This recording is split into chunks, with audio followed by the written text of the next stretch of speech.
qui est au verset 7e. Heureux les miséricordieux, car ils obtiendront miséricorde.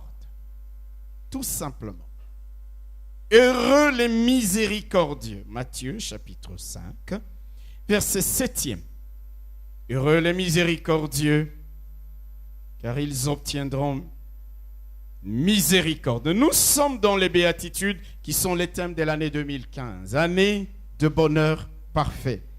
Année de bénédiction tranquille. Année de joie. Année de paix. On ne peut pas être dans le bonheur si on n'a pas la joie, si on n'a pas la paix. Alléluia. Quand nous parlons de bonheur, nous voyons déjà la faveur de Dieu dans nos vies, la paix, la grâce, la joie, la bénédiction. Année des béatitudes. Comme nous l'avons dit, et nous le redirons sans cesse, les béatitudes, mes bien-aimés frères et sœurs, écoutez-moi bien, sont un ensemble de clés qui nous permettent d'être bénis de la part de Dieu. Dieu a mis entre nos mains ces clés. Des clés qui nous permettent d'être bénis de la part de Dieu. Des clés qui nous permettent d'être heureux, de vivre heureux. Heureux. Des clés qui nous permettent d'être de ceux dont Dieu a dit: je prendrai plaisir à leur faire du bien. Quand nous exploitons ces clés, Dieu prendra plaisir à nous faire du bien. Dites Amen. Dieu prendra plaisir à nous faire du bien. Comment Dieu peut-il prendre plaisir à nous faire du bien? Lorsque nous mettons ces clés en pratique. Alléluia. Dieu prendra plaisir. Ça veut dire quoi? Quand il dit je prendrai plaisir à vous faire du bien, ça signifie que vous ferez tellement des choses. Je serai en face d'un peuple tellement merveilleux. Il y aura des choses tellement extraordinaires. Ça me fera tellement plaisir. Ça me fera tellement de la joie, du bien. Ça, c'est Dieu qui parle. Qu'en retour, je ne peux que vous faire du bien. Comment Dieu peut-il prendre plaisir en toi ou en moi lorsque nous cherchons à lui plaire? Dites Amen.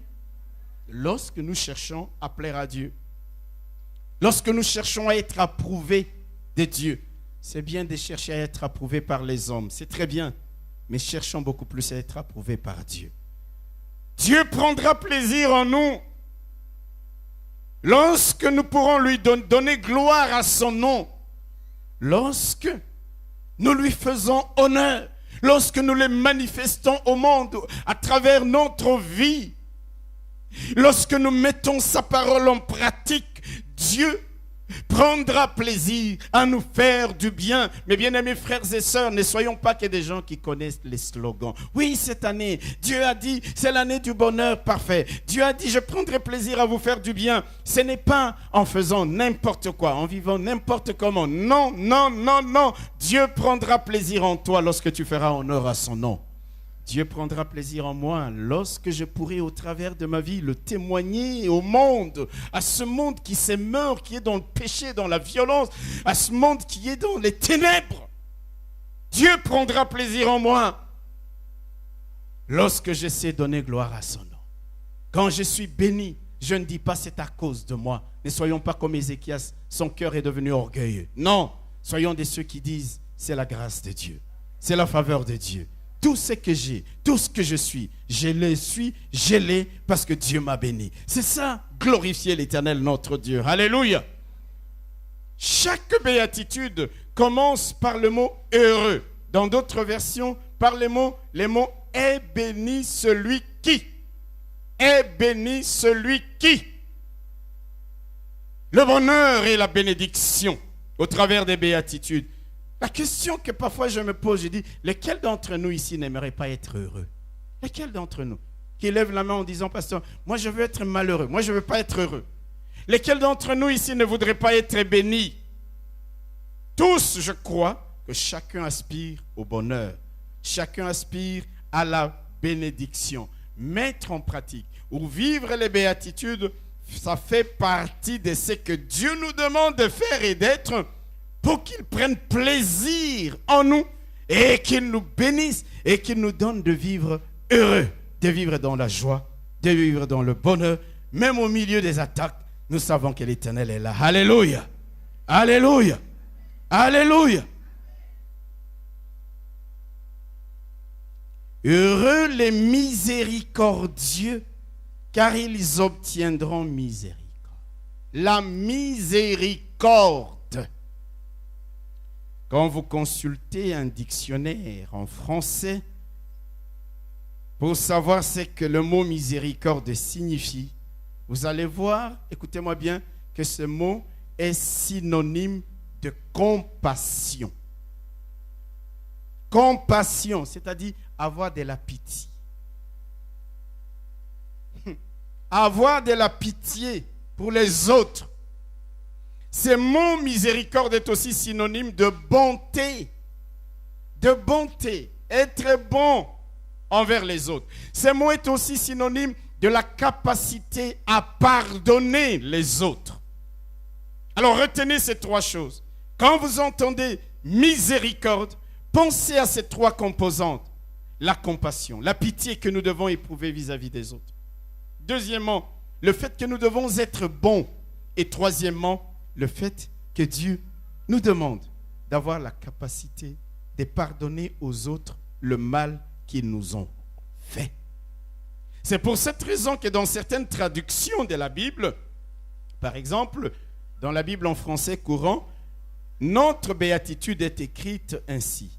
Heureux ceux qui ont de la compassion pour autrui, car Dieu aura de la compassion pour eux. Heureux ceux qui ont de la compassion pour autrui, car Dieu aura de la compassion pour eux. Dans la version Parole de vie, il est dit, ils sont heureux, ceux qui sont bons pour les autres, parce que Dieu sera bon pour eux. Quelqu'un ce matin a compris que ça ne sert à rien d'être méchant vis-à-vis des autres. Quelqu'un ce matin a compris que ça ne sert à jalouser personne d'autre. Heureux ceux qui ont de la compassion pour les autres, parce que Dieu aura de la compassion pour eux-mêmes.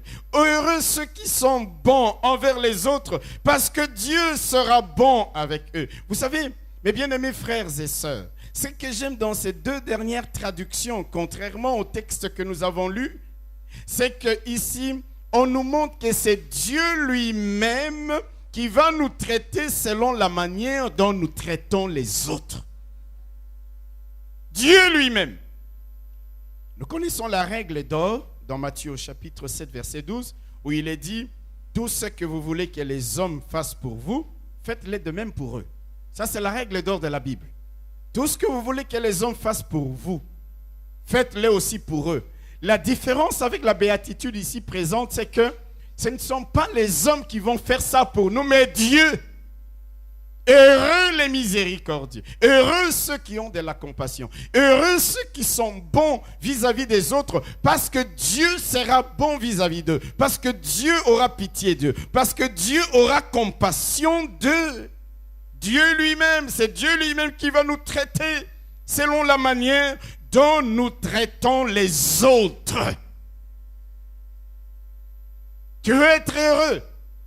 Si Dieu veut te rendre heureux en te traitant d'une manière bienveillante, tu le seras.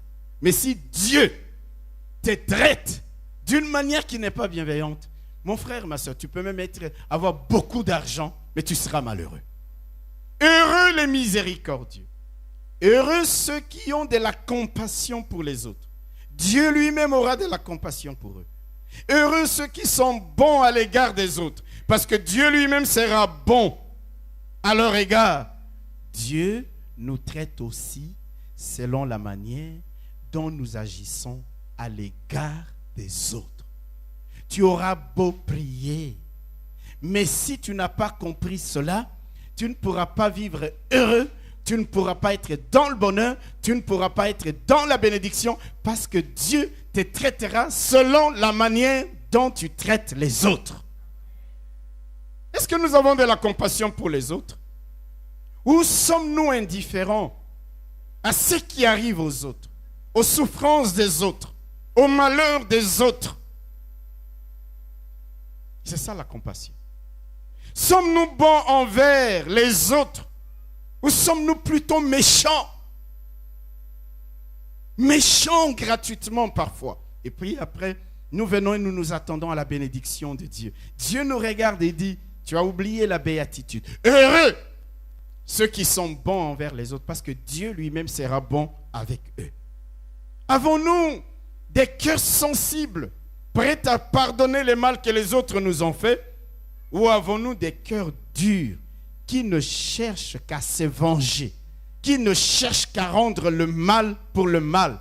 Si nous vivons dans ces conditions-là, où nos cœurs ne cherchent qu'à rendre le mal pour le mal, nos cœurs ne peuvent pas pardonner. Nous sommes méchants vis-à-vis des autres. Nous n'avons aucune pitié, aucune compassion pour le malheur qui atteint les autres. Même si tu parles en langue, Dieu ne te traitera pas de la manière qu'il faut pour que tu sois heureux, parce qu'il a établi déjà cette règle. Heureux serez-vous lorsque vous êtes bon envers les autres, parce que moi-même, je m'engage à être bon vis-à-vis de vous. Alléluia. Cette béatitude nous montre à quel point notre responsabilité est engagée en ce qui concerne notre malheur ou notre bonheur. Beaucoup de gens, vous savez, les pentecôtistes que nous sommes, nous aimons vite accuser les démons, les diables. Ce sont eux qui m'attaquent, ce sont eux qui me font ci, qui me font ça. Il y a parfois notre propre responsabilité qui est engagée dans le malheur ou dans le bonheur que nous sommes appelés à vivre. Alléluia. Parce que nos actions envers les autres vont faire quoi? Vont pousser Dieu à agir de la même manière vis-à-vis de nous. C'est une vérité qui est enseignée dans la parole de Dieu. Regardez avec moi dans 2 Samuel. 2 Samuel, chapitre 22. Nos frères peuvent projeter ça s'ils trouvent avant moi. 2 Samuel, chapitre 22, les versets 26 et 27. 2 Samuel, chapitre 22, versets 26 et 27. Il dit quoi? Avec celui qui est bon, tu te montres. Le tu ici remplace Dieu. Avec celui qui est bon, comment on dit? Tu te montres bon.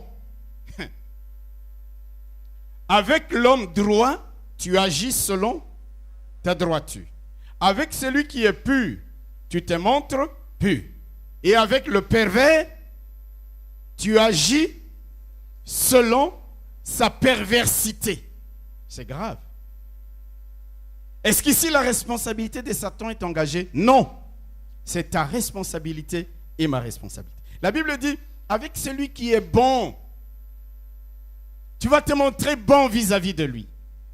Avec celui qui a pitié des autres, tu auras aussi pitié de lui. Avec celui qui a de la bonté pour les autres, de la compassion pour les autres, qui pardonne les autres, toi aussi tu le pardonneras. Et quand Dieu te pardonne, et quand Dieu est bon avec toi, et quand Dieu a pitié de toi, laisse-moi te dire qu'il interviendra et tu vivras dans le bonheur. Avec celui qui est pervers, tu agis selon sa perversité. Avec celui qui est méchant, avec celui qui est jaloux, ingrat, insensé, avare, et c'est ce que nous sommes. Comment voulez-vous que Dieu nous traite autrement alors que nous sommes ingrats vis-à-vis des autres? Nous sommes avares vis-à-vis même de Dieu. Nous sommes irrespectueux, nous sommes méchants vis-à-vis des autres. Mais nous venons à l'église et nous disons, c'est l'année du bonheur parfait. Non, Dieu dit ceci, avec le bon, je vais les traiter selon ma bonté. Tu es bon envers les autres. Qu'est-ce qui arrive quand quelqu'un a fait un faux pas dans sa vie? La compassion te poussera à avoir pitié de lui. La compassion ne va pas te pousser à les critiquer, à l'accabler, à aller partout dire, bon, Moni, vous avez vu ce qui lui est arrivé. Non, la compassion te pousse, ne fût-ce qu'à prier pour la personne. Et quand tu as de la compassion pour les autres, tu as de la pitié pour les autres, tu peux entrer dans leurs conditions, dans leur situation, dans leur malheur qui leur arrive. Et que tu peux faire quelque chose. Laisse-moi te dire que lorsque tu seras dans les malheurs, Dieu aura aussi compassion de toi. Parce qu'avec le bon, il les jugera selon sa bonté. parle à quelqu'un ce matin?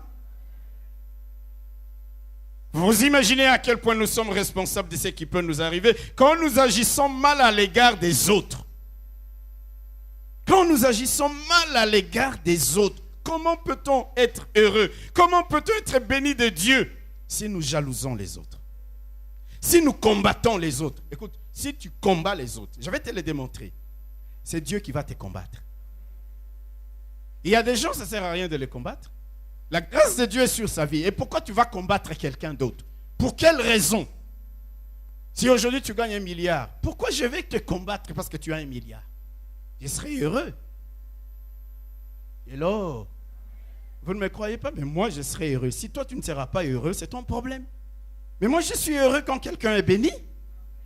Quand quelqu'un me téléphone et me dit, pasteur, regarde, Dieu nous a fait grâce par rapport à ça. On a fait telle chose, on a fait telle chose. Moi, ça remplit ma vie de joie. Ça remplit ma vie d'assurance. Je sais que mon Dieu travaille.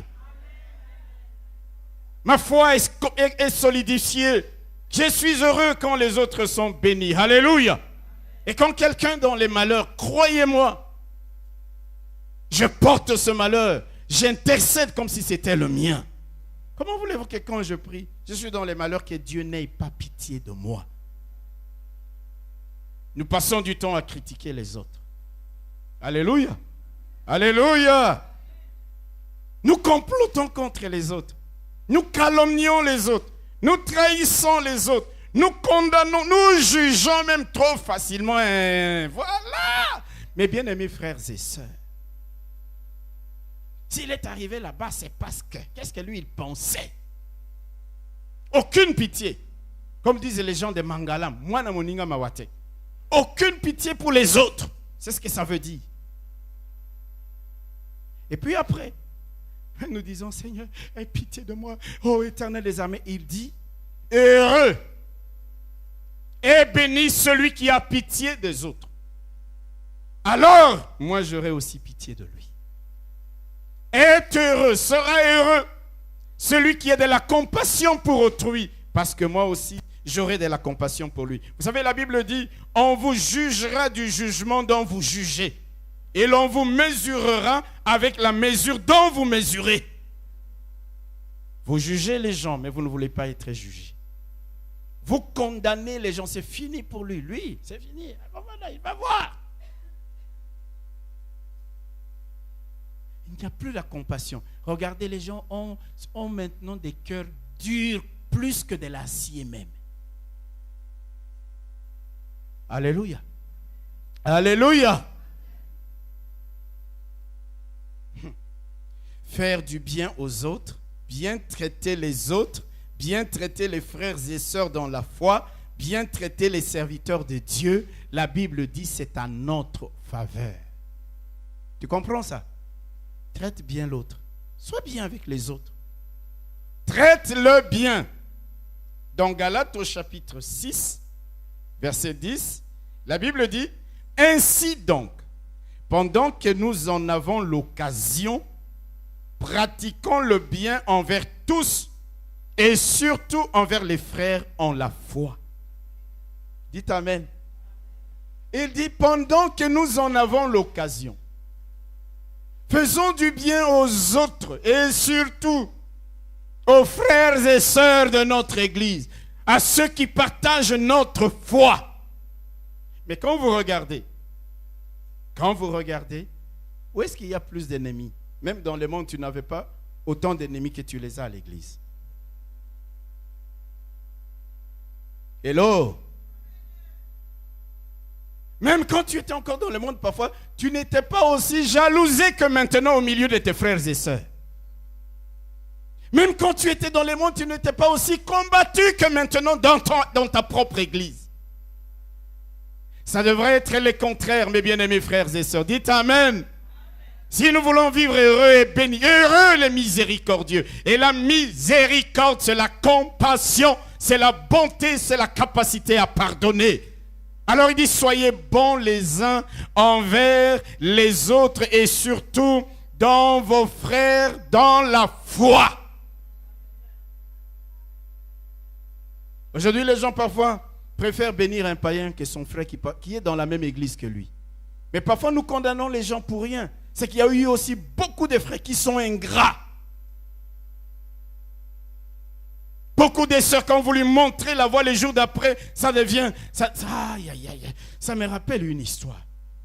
Dans mon village, on nous disait, il ne faut pas aider le petit d'un chien à traverser la rivière. Parce que quand tu l'aides à traverser la rivière, il te fouille. Il oublie même que tu l'as aidé. Dernièrement, j'ai entendu, un de mes cousins me rappelait une histoire qu'on nous racontait. Il dit, tu te rappelles de cette histoire? Il dit quoi? Il dit, c'était l'histoire entre un boa, le boa et une chèvre. Un jour, un boa, il est allé dans un marché public. Vous voyez les marchés d'Afrique, là, des petites échoppes et tout et tout. Il avait faim. Il est allé là-bas pour chercher quelque chose à manger. Et il n'y avait rien. Et puis, à force de vouloir se faufiler entre les étals, boum, boum, boum, boum, ça s'est écroulé. Boum, il était coincé là-bas. Le boa était coincé. Il était là en train de gémir. Je vais mourir. Est-ce qu'il y a quelqu'un qui peut m'aider? Alors, il y a une chèvre qui passait là. Il voit le boa. Alors, il dit, non, ne t'en fais pas, je vais t'aider. Il déblaye. Et le boa, maintenant, pouf, l'attrape et commence à l'avaler. Le boa avale la chèvre qui venait de l'aider. Est-ce que quelqu'un m'entend? Il était presque avalé complètement. La pauvre chèvre criait. Et puis il y a une antilope qui passait. Et l'antilope, il le voit, il dit, mais qu'est-ce qui se passe? La chèvre explique son problème. Avec une voix entrecoupée. Parce qu'il était déjà presque avalé. Et le boa, il prend aussi la parole. Il explique son problème. Il dit, tout ce qu'il a dit, c'est vrai. Mais moi, j'ai faim. Qu'est-ce que tu veux que je fasse? Alors l'antilope, en sage qu'il dit, votre histoire est trop compliquée, je ne comprends rien. On va d'abord remettre chacun dans la situation où il était pour que je juge. Et là, alors l'antilope, il dit, ça c'est bon. Et qu'est-ce que je dis? La chèvre dit, ça c'est bon. Et le boa aussi dit, oui, tu vas bien comprendre mon problème. Il dit, mais bon, crache maintenant la chèvre, il le crache. Il dit, toi chèvre, mets-toi où tu étais. La chèvre se met là où il passait. Il dit, mais maintenant, remettons tous les étals et tout. Le boa, il est là. Il dit, tu es où tu étais? Dis pas encore, ajoutez encore. Et puis, tu es dans la situation où tu étais? Dis oui. Il dit, c'était comme ça. Il dit, oui, c'était comme ça, mais j'étouffe, il faut m'aider vite. Alors l'antilope lui dit, bon, maintenant j'ai compris la situation de chacun. Toi, chèvre, va-t'en. Boa, reste à ta place. Je parle à quelqu'un. Souvent, mes frères et sœurs, pourquoi parfois nous ne nous aidons plus? Il y a des gens, tu l'aides et il t'est mort. Tu les mets sur la piste et il se retourne contre toi. Ça ne peut pas être ainsi, mes bien-aimés. Vous voyez pourquoi parfois nous passons à côté du bonheur qui a été préparé par Dieu pour nous à travers quelqu'un. Quand quelqu'un va en vacances et qu'il te propose de les remplacer, ne va pas les trahir. Ne va pas les détruire. Non, mais vous ne dites pas un bon amen. Ben, faites ça. Et Dieu dit, ok. Revenons d'abord dans la situation où vous étiez avant. Soyons bons les uns envers les autres. Quand nous sommes bons envers les autres, Dieu nous traitera selon sa bonté. Heureux les miséricordieux, car ils obtiendront miséricorde de la part de Dieu. Ça ne sert à rien. La méchanceté ne paye pas. La jalousie ne paye pas. Parce que quand la grâce de Dieu est sur la vie de quelqu'un, laisse-moi te dire, il peut faire un faux pas pendant un temps, parce que tu es venu le court-circuiter. Mais le Dieu qu'il invoque, quand il criera vers lui, il te traitera selon ta perversité. Il va te traiter selon ta méchanceté. Il va te traiter selon ta jalousie. Comment dans ces conditions pouvons-nous vivre heureux? Le bonheur parfait, ce n'est pas un slogan. Heureux les miséricordieux. Heureux ceux qui ont compassion des autres. Alléluia. Non, mais dites un bon amen. Vous savez, quand Dieu est venu vers Abraham, il lui a dit, je bénirai ceux qui te béniront. Et je maudirai ceux qui te maudiront. Maudis-moi et Dieu te maudira. Ce n'est pas mon problème. Bénis-moi, Dieu te bénira. Je te le dis. Bénis ton frère. Il est de la race d'Abraham. Dieu te bénira. Mais qu'est-ce que nous voyons dans l'église? Qu'est-ce que nous voyons parmi les chrétiens? Que des luttes, que des combats, que des animosités, que des jalousies. Et puis après nous venons, 2015, l'année du bonheur parfait. Pendant ce temps dans ton cœur, alléluia, c'est un cœur dur qui n'a aucune compassion. Si aujourd'hui tu apprends que le pasteur est malade, tu dis, ah oui, c'est bon, bien fait pour lui. Quand tu entends que ta soeur est bénie, non, peut-être qu'il a touché ou elle a touché à quelque chose. C'est de la méchanceté gratuite. Nous devons comprendre que la parole de Dieu nous enseigne. Réjouis-toi avec ceux qui se réjouissent. Danse avec ceux qui dansent. Alléluia. Même si tu as des filles que tu n'as pas encore mariées et que les autres commencent à marier leurs filles, réjouis-toi.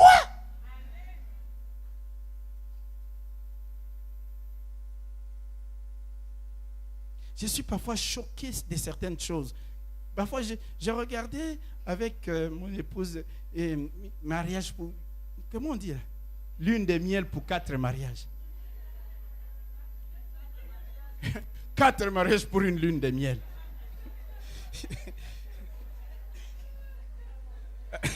Alléluia. Alléluia. Mes frères et sœurs, comment voulez-vous que la personne qui gagne avec une moyenne de 9, quelque chose. Même pas 10, même pas 11, même pas 12. Pourquoi? Parce qu'il y a de la méchanceté. On dit, ah oui, l'ambiance, les danses, moi je donne 2. Comment tu peux donner 2 à quelqu'un qui s'est battu pendant 2 mois, organiser son mariage, acheter sa robe de mariée, se maquiller, et tu lui donnes une note, c'est de la méchanceté. Tout ça par calcul, mais tu peux aller aux Seychelles, ça s'arrêtera un jour. Alors que si tu es bon, Dieu te bénira. Et c'est la bénédiction de Dieu qui enrichit.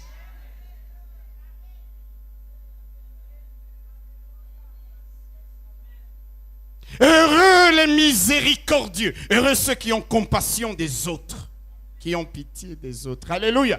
Je bénirai ceux qui te béniront, a dit Dieu. Je traiterai ceux qui te traitent bien, je les traiterai avec bienveillance. Si tu traites bien quelqu'un, moi je te traiterai avec bienveillance, déclare la parole de Dieu.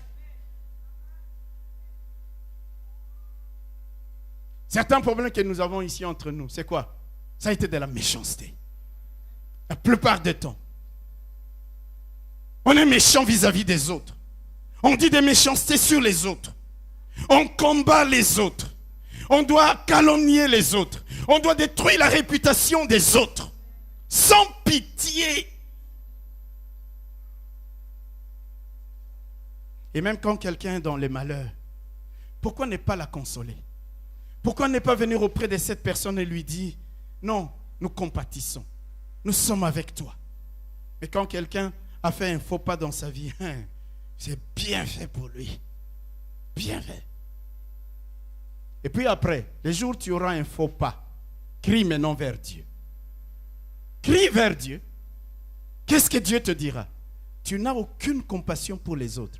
Et tu veux que j'ai de la compassion pour toi. Parce qu'avec le pervers, j'agirai selon sa perversité. Nous n'avons aucun intérêt à être méchants. Quelqu'un peut dire Amen. Quelqu'un peut dire Amen. Je bénirai ceux qui te bénissent. Bénis ton frère. Sois toujours dans la situation de bénir. Mais tu sais bénir quelqu'un, c'est parfois juste dire du bien de la personne. Ou même dire du bien à la personne. Alléluia. Alléluia. Vous savez, cette émission à laquelle je fais allusion, ça m'inspire autrement aussi. Je me dis, un charnel, un sanguinaire, dans cette émission, il se bat sur le plateau. Vous comprenez? Un colérique, il vient comme ça, tu lui as donné 4 sur 10 pour l'ambiance de son mariage. Sur le plateau, ici, il y a des gens sur le plateau. Bagarre. Alors, quand je les vois, parlant même avec colère, mais maîtrise, j'ai dit, nous avons aussi à apprendre des païens. Je ne sais pas si dans les coulisses ils se battent, mais en tout cas, la méchanceté. Dites amen. La méchanceté.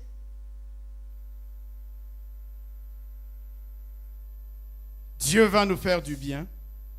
Dieu va nous bénir si nous savons aussi faire du bien ou bénir les autres.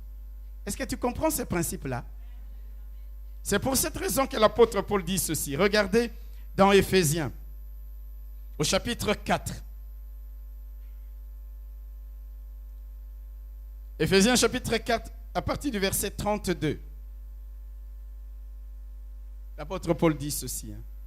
Soyez bons les uns envers les autres. On a tout intérêt à être bons les uns envers les autres. Compatissants, c'est-à-dire ayant pitié aussi des autres. Vous pardonnant, vous voyez, ça résume la béatitude que nous sommes en train de lire. La bonté, la compassion, le pardon. Soyez bons les uns envers les autres, compatissants, vous pardonnant réciproquement, comme Dieu vous a pardonné en Christ. Vous pardonnez. Soyez bons. Sois bon. Dis à ton voisin, sois bon. Dis-lui, sois compatissant.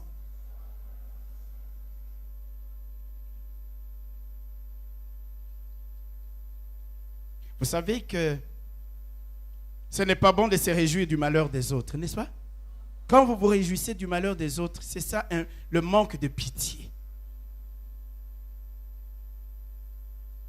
Tu vois un SDF assis accroupi, te demande une pièce, tu dis, c'est parce que tu n'as pas étudié. Hein? Quand il était temps d'étudier, tu n'étudiais pas. Tu ne peux pas toujours savoir. Vous savez, il y a des gens qui ont étudié, qui ont eu de grands diplômes, qui se sont retrouvés dans la rue par un concours de circonstances malheureuses. Alléluia. Aucune pitié. Aucune pitié. Tu entends ta soeur qui était à l'église, dans son foyer, ça ne va pas. Et tu te réjouis. Aucune pitié. Tu peux ne pas faire quoi que ce soit, mais il y a une chose que tu peux faire. Tu peux prier pour demander à Dieu de l'aider. Tu peux prier pour demander à Dieu d'intervenir. C'est ça la compassion. Le jour où tu te retrouveras dans la même situation et que quelqu'un se lèvera pour prier en ta faveur, Dieu répondra et tu seras heureux. Et tu seras béni. Heureux les miséricordieux. Heureux ceux qui ont de la compassion. Heureux ceux qui sont bons envers les autres. Heureux ceux qui pardonnent les autres. Parce que Dieu les traitera de la même manière. Dieu utilisera le même étalon, la même mesure pour les bénir, pour leur faire du bien. Alléluia. Donc, comme je viens de le dire, dans miséricorde, il y a la compassion, c'est-à-dire la pitié. N'est-ce pas? Alléluia. Alléluia. Il y a la bonté. Vous savez, il y a des moments quand je vois des gens qui ont des esprits criminels, il est en train de massacrer quelqu'un qui crie, qui dit pitié. Et il n'a aucune pitié. C'est un esprit criminel. Et laissez-moi vous dire que même dans les églises, c'est plein d'esprits criminels. Tu peux crier, please frère, pardon, tu parles toutes les langues, les Kinyarwanda, les Kirundi, les Kikongolais, les Kizombo. Tu lui demandes pardon, pitié. Non, il te massacre. Mais le dimanche, il est cravaté. Quand il tient la Bible, tu te dis, ya, le Saint-Esprit est descendu. Est-ce que je parle à quelqu'un? Vous savez, la vie chrétienne, ce n'est pas une blague. Ce n'est pas du cinéma. Ce n'est pas du théâtre. C'est une réalité. Il y a la compassion dans la miséricorde, il y a la bonté et il y a la capacité à pardonner. Amen. Regardez toute la Bible. Quand vous lisez la vie du Seigneur Jésus, quand il marchait, quand il voyait les gens, regardez combien de fois l'expression ému de compassion. Il fut ému de compassion. Il vit la foule. Il fut ému de compassion. Il avait suivi depuis plusieurs heures, ému de compassion. Le Seigneur pouvait entrer dans la peau des autres, dans la situation des autres, avoir pitié des autres. Et pas simplement se limiter à avoir pitié, mais essayer d'intervenir, essayer d'aider, de secourir, d'assister, de consoler. La compassion nous pousse à entrer dans l'univers de l'autre, à nous soucier de l'autre, à comprendre l'autre et ses difficultés et à essayer de lui venir en aide. Pas à le critiquer, pas à l'accabler, pas à le juger. C'est ça la compassion. C'est ça la compassion. Tu entres dans l'univers de l'autre.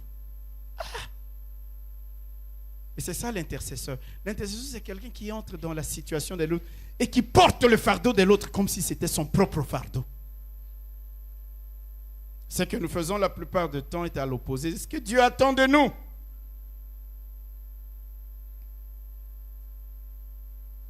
Beaucoup de gens n'ont aucune compassion pour les autres. Quand les autres pleurent, eux, ils rient. Bien fait. Quand les autres souffrent, quand les autres gémissent, parce qu'il leur tombe sur la tête, ils se réjouissent du malheur des autres. Ils trouvent une occasion de les critiquer, de les accabler, de se moquer d'eux, de les charger par la moindre compassion qui les pousserait, ne fût-ce qu'à prier, à prier pour cette personne. Alléluia.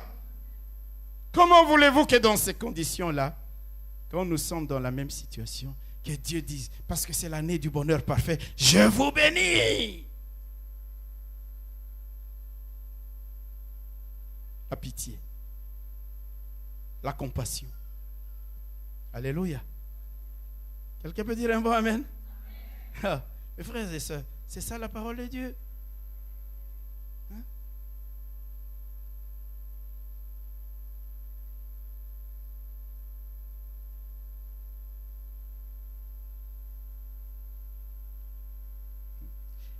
Je vais vous dire une chose. Vous savez, hein, les personnes qui sont sans miséricorde, hein, ils sont intraitables quand les autres ont péché. Vous m'entendez? Quand les autres ont péché, leur jugement est sans appel.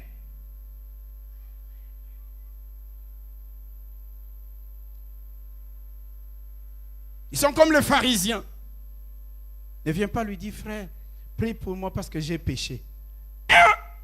Ancien, je vais le dire au pasteur, tu ne mérites pas d'être ancien, tu ne mérites pas d'être diacre. Je parle à quelqu'un. Sans compassion, pour dire, frère, prions. Pour dire, on va t'aider. Pas de deuxième chance, pas de grâce. Jamais. Jésus, il rencontre un jour une foule de gens, Il regarde au loin, il voit une pauvre femme au milieu de ces gens-là. Alléluia. Et ils avaient les uns les autres des pierres, des cailloux. On doit lapider cette femme. Le Seigneur arrive, il dit, qu'est-ce qui se passe? Il dit, dans la loi de Moïse, vous savez, les spirituels, quand il veut te citer les Écritures, il peut même te donner la page de la Bible.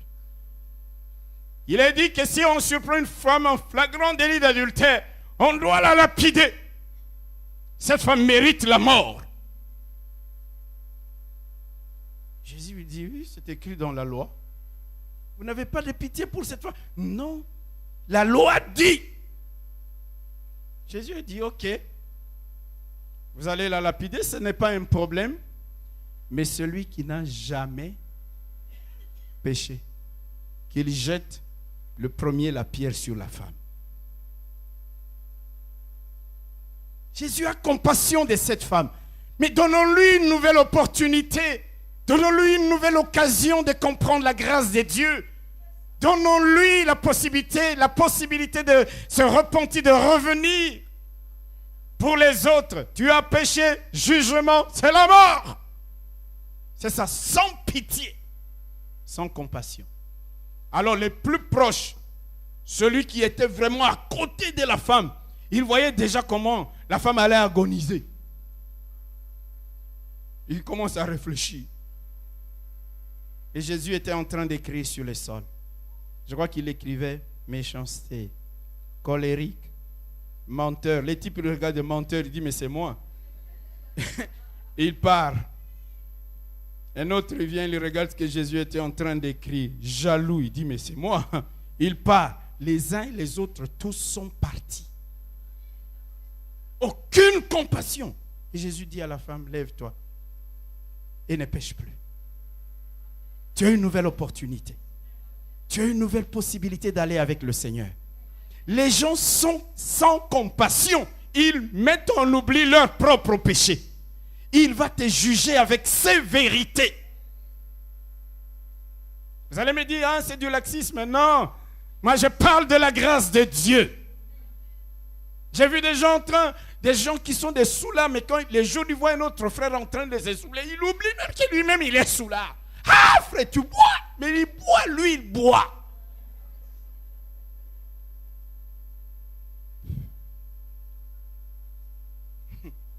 Non mais dites Amen. La Bible nous dit quoi? Que celui qui est debout prenne garde à n'être pas tombé. Vous qui êtes spirituels, redressez avec douceur ceux qui ne le sont pas. Alléluia. La Bible dit le jugement est sans miséricorde pour ceux qui n'ont pas de miséricorde. Ce n'est pas du laxisme. Ce n'est pas un visa à plusieurs entrées pour pécher, non. Nous ne devons pas prendre la grâce de Dieu en vain, mais la miséricorde nous pousse à comprendre la personne, à prier avec la personne. Il m'est déjà arrivé, des gens qui viennent me voir, pasteur, suspends-le, suspends-la, parce qu'il a fait ça, parce qu'il a fait ci. Je regarde et je dis, va lire Jean chapitre 8. Va d'abord trouver le frère, parle avec, prie avec. Non, mais vous ne dites pas Amen. Vous avez des cœurs durs, hein?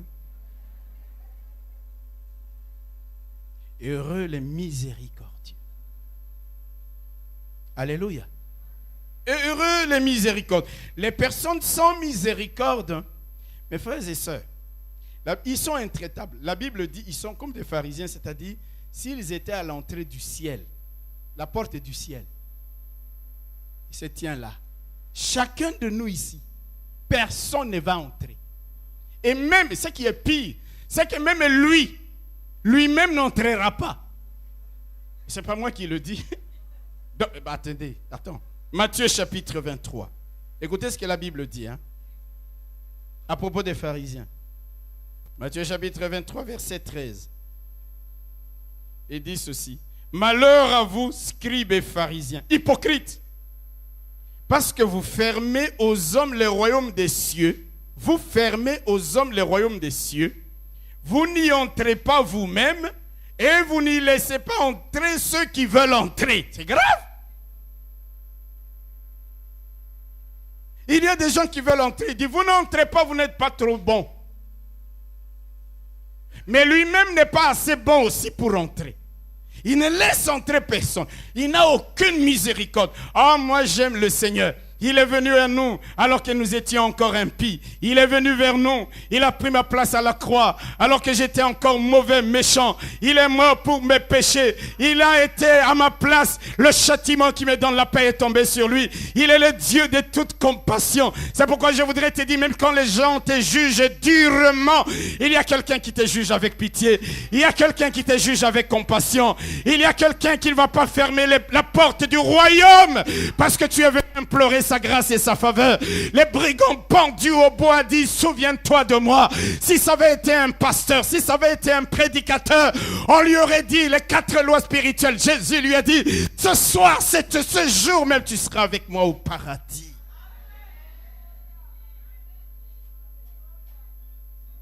Heureux ceux qui ont de la compassion.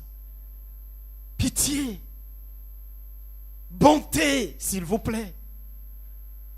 Pourquoi devrions-nous être en guerre les uns avec les autres? Pour avoir quoi? Si le fait d'être méchant nous attire la faveur de Dieu, soyons tous méchants. Mais si ce n'est pas le cas, faisons ce que la Bible dit, ce que les béatitudes nous disent. Heureux serez-vous. Bénis vous serez quand vous aurez de la compassion pour les autres. Alléluia. Alléluia. Même cette personne vis-à-vis de laquelle la personne que tu as mise en embargo, je ne lui parlerai plus jamais. Je ne l'aiderai plus jamais. Aie un peu de pitié. Aujourd'hui, quand tu vas aller prendre le téléphone, tu lui dis, je vais t'envoyer $20. Je t'avais mis en embargo, tu vois, hein? Dites Amen. Dieu est le Dieu dont la colère ne dure pas toujours. Même quand il se fâche à un moment donné, il entend nos cris. Il est plein de compassion. Il est ému de compassion. Heureux les miséricordieux. Alléluia. Alléluia. Les miséricordieux. Les gens qui n'ont pas de miséricorde, ils n'ont que faire de ton problème. De ton problème, c'est ton problème. Ce n'est pas leur affaire. Jésus, il dit, il y a un homme qui descendait de Jéricho vers Jérusalem. Et puis il est tombé sur les brigands, n'est-ce pas? On l'a tabassé, on l'a battu. Il avait du sang partout, il était mourant. Et on l'a laissé au bord du chemin. Qu'est-ce qu'on voit dans ces paraboles? On voit maintenant un prêtre qui passe à côté. Luc, je vais terminer par là parce qu'il y a la Sainte Seine. Luc chapitre 10.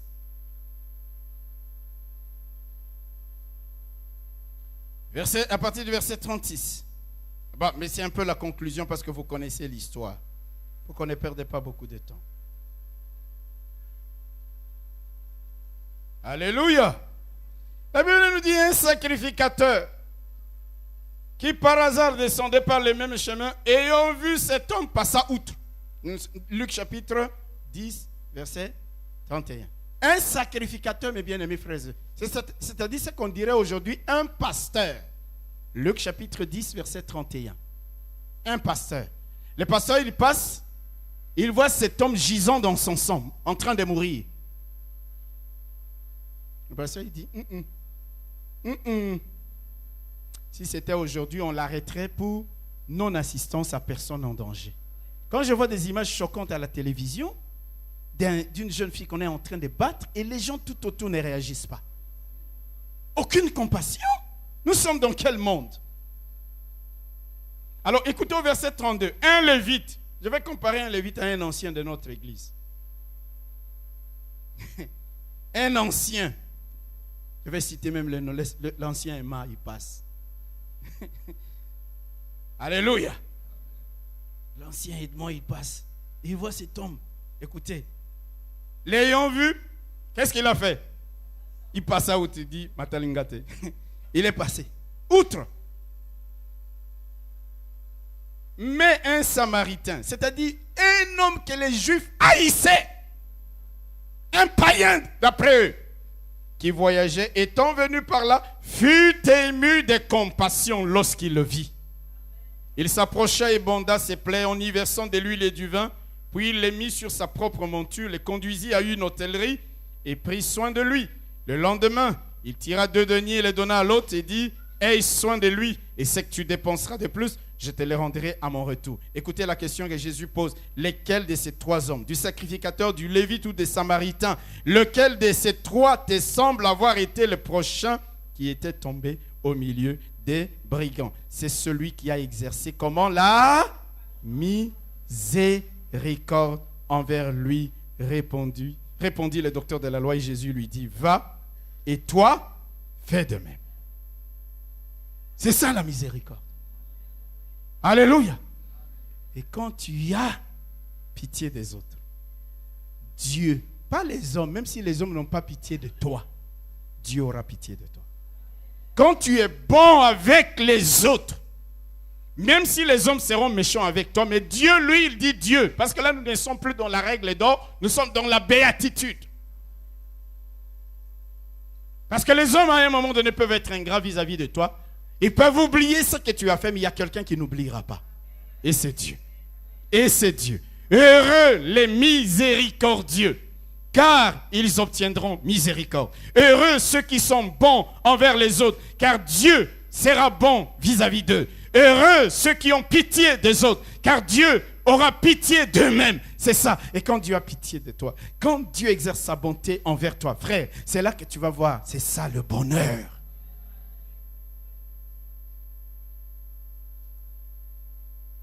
Je vais m'arrêter là, mais nous continuerons. Je n'ai pas encore parlé de la bonté, je n'ai pas encore parlé du pardon. Nous avons intérêt à vivre selon les béatitudes. C'est l'année du bonheur. Tu veux être dans le bonheur? Alléluia. Alléluia. Sois bon à la maison avec tes enfants, avec ton mari, avec ton épouse. Sois bon avec les frères et sœurs. Pourquoi tu es méchant? Ta méchanceté va t'apporter quoi? Tu te fermes la porte toi-même. Tu fermes la porte. Tu fermes le ciel de la faveur et de la grâce de Dieu. Parce que tu es méchant avec les autres. C'est pourquoi je vous ai toujours dit, et je termine, la vie chrétienne, ce n'est pas une vie qui est uniquement une vie verticale. Non, c'est aussi une vie horizontale. Avec les gens et avec Dieu. Quand nous sommes bien avec les gens, ça c'est horizontal. C'est pourquoi ça forme la croix. Il y a une barre horizontale et il y a une barre verticale. L'homme est au milieu. Sa relation avec Dieu et sa relation avec les autres. Et quand nous sommes bons avec les autres, Dieu nous traitera selon sa bonté. Quelqu'un peut dire Amen? Si tu veux que tes enfants soient bénis, souhaite aussi que les enfants des autres soient bénis. Non, mais dites un bon Amen. Si tu aimes parler du bien, que Dieu fasse du bien à tes enfants, fais du bien aux enfants des autres. Tant que tu le peux. Si tu ne peux pas, ça vaut encore la peine de fermer la bouche. Mais nous, c'est le contraire. Il voit l'enfant d'un ancien là, oh là là. Il voit l'enfant du pasteur là, oh là là. Et puis après, quand il vient ici, oh rabababababa. Année de bonheur, bonheur, papa, parfait. Mais tu es en train de perdre ton temps. Tu n'as aucune pitié. Alléluia. Alléluia. Vous comprenez pourquoi dans les deuils, n'allez pas pour aller papoter. On va au deuil pour aller consoler. Quand tu vois les gens aller dans les deuils, ils commencent à critiquer les autres, à parler du mal. Ils n'ont aucune pitié pour la personne qui est éprouvée. Aucune pitié. Vous les voyez là, ils viennent, ils pleurent et puis après ils disent, oh mon Dieu, tu as vu celui-là?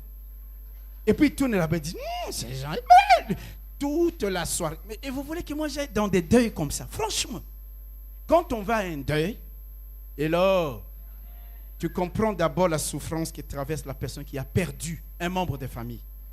Il y a même une attitude que tu dois avoir. Il y a des paroles que tu dois bien peser. Console la personne. Parle avec la personne, essaie de la réjouir, ne fût-ce qu'un tout petit peu. Je parle à quelqu'un. Le problème dans nos pays ici, c'est que les gens, il n'y a plus beaucoup de fêtes. En Afrique, tu peux partir où tu veux, tu te promènes toute la journée, tu reviens. Ici, ce n'est pas le cas. Les jours où il y a la moindre petite fête et tout le monde, oh, fête. Anniversaire, oh, anniversaire. Ceci, et on va là-bas pour dire n'importe quoi. Tu es allé à un anniversaire. Il sort et dit, oui, il n'y avait pas assez de chikwang. Et c'est là qui cala. Est-ce que tu peux réaliser? Non, mais je suis sérieux. Hello. Parfois même, tu n'as pas été invité. Tu es venu parce que tu as entendu dire. Monsieur a prévu 40 morceaux de chikwang pour 6 invités. Il y en a 20 qui sont arrivés. Vous voulez qu'il fasse quoi maintenant? Après, tu sors, la première personne, tu prends le téléphone. Oui, Biko, tu sais, il n'y avait pas assez de chikwang.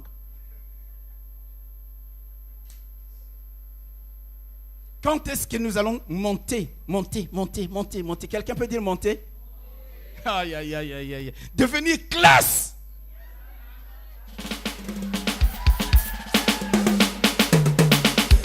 Que Dieu vous bénisse. Atukuzwe, Yesu atukuzwe, maishani mwangu atukuzwe.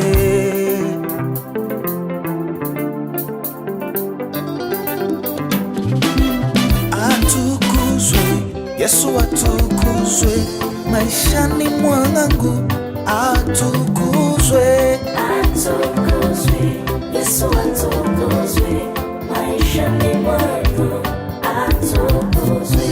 Atukuzwe, Yesu atukuzwe, maishani mwangu atukuzwe. Ainuliwe, abarikiwe moyoni mwangu atukuzwe.